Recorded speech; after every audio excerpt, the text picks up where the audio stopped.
quais são os maiores benefícios, né, que o BI traz para dentro de uma grande corporação ou para dentro de um cliente que realmente que tem grandes desafios em estar performando da melhor forma possível. Então, o primeiro item que a gente vem destacar aqui é que a gente precisa ter um maior controle dos investimentos digitais. Hoje a gente sabe que é fundamental, né, o controle do ROI, que é o retorno do investimento, onde eu consigo identificar de fato quanto que eu posso gastar, né, por cada ação que eu estou desenvolvendo, em qual canal eu posso estar investindo e como que eu posso manipular esse valor para que realmente eu consiga entender, né, através de dados coletados, informações, o que eu posso fazer de investimento e onde é que eu posso performar da melhor maneira possível. Né? Então esse é o primeiro item. Depois a gente vem trabalhar com como melhorar a tomada de decisão das ações.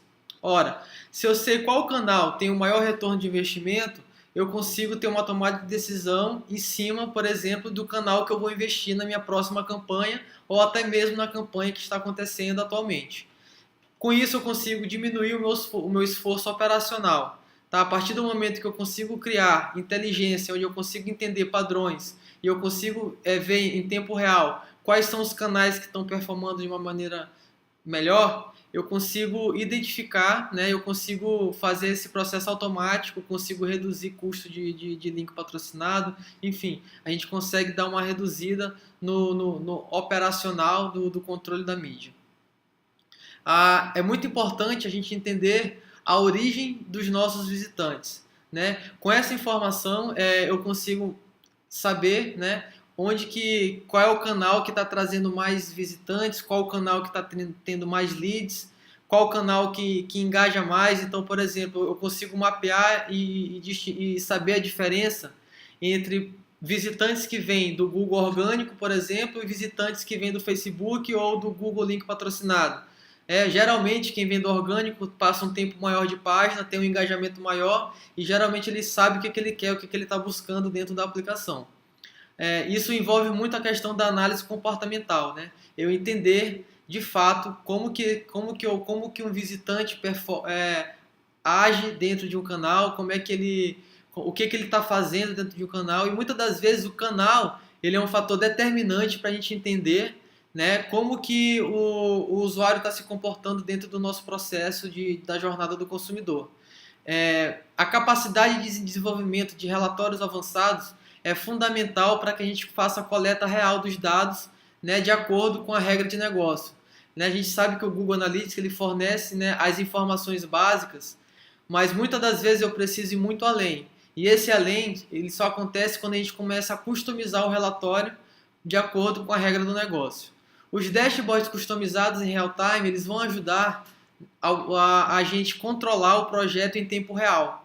Então, nós configuramos painéis, dashboards, onde você pode acompanhar em tempo real, vendo quais são os principais indicadores, quais são os principais KPIs que estão respondendo ao nosso objetivo de negócio.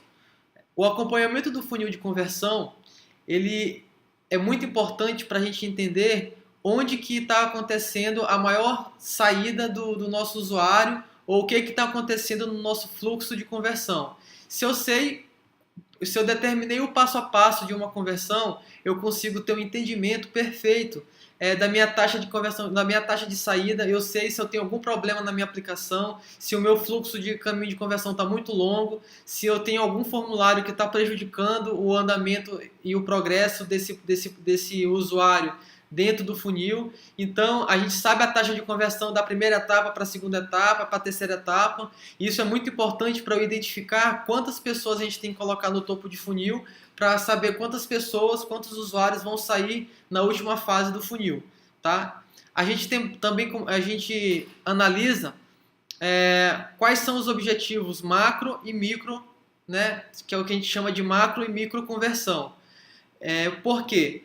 Quando a gente analisa somente a macro conversão, eu não consigo identificar o comportamento que os usuários fizeram para chegar nessa macro conversão.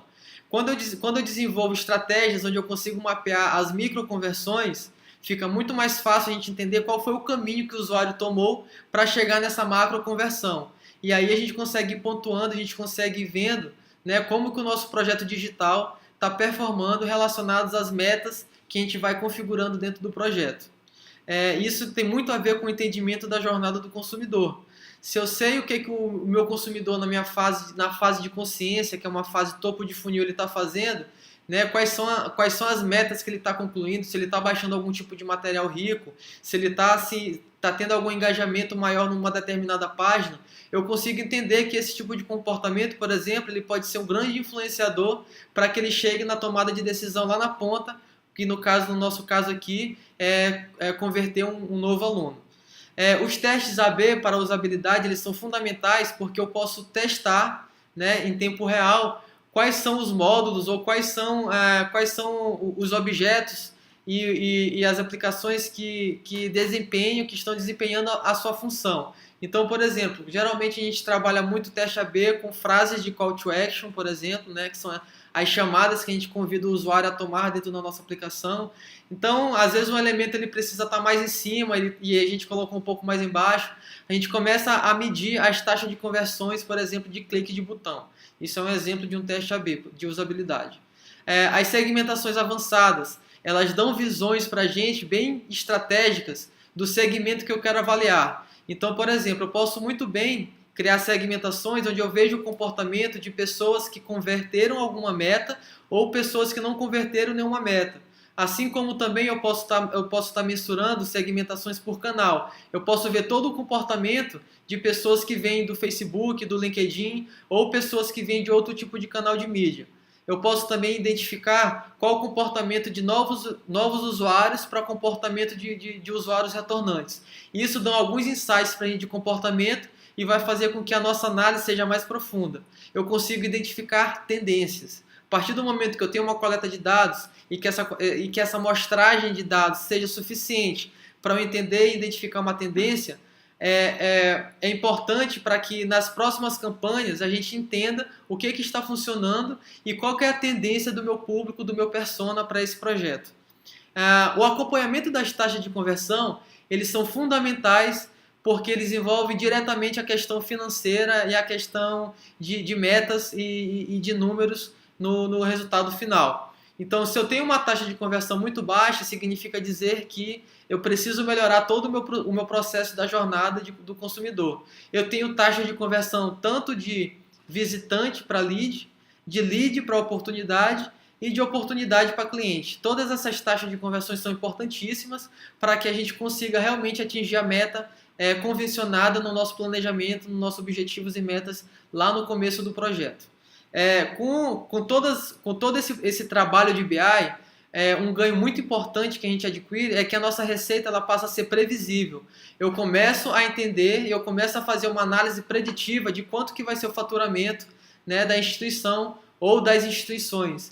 Então, a partir do momento que eu controlo a minha meta, que eu controlo o meu objetivo, que eu estou correndo atrás desses KPIs, eu consigo entender eu consigo controlar a minha receita. Então ela passa a ser uma receita previsível, o que dá muito controle, por exemplo, para um fluxo de caixa. O último item desse slide é a consultoria e recomendações do uso dos dados.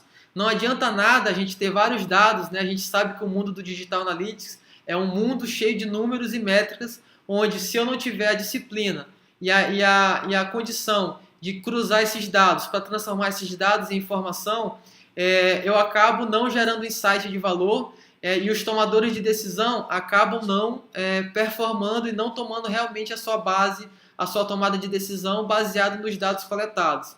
Então é muito importante que os relatórios vá muito além do que métricas de vaidade. São métricas, né, que a gente realmente precisa contar com apoio para que eu venha realmente a tomar uma decisão séria de negócio.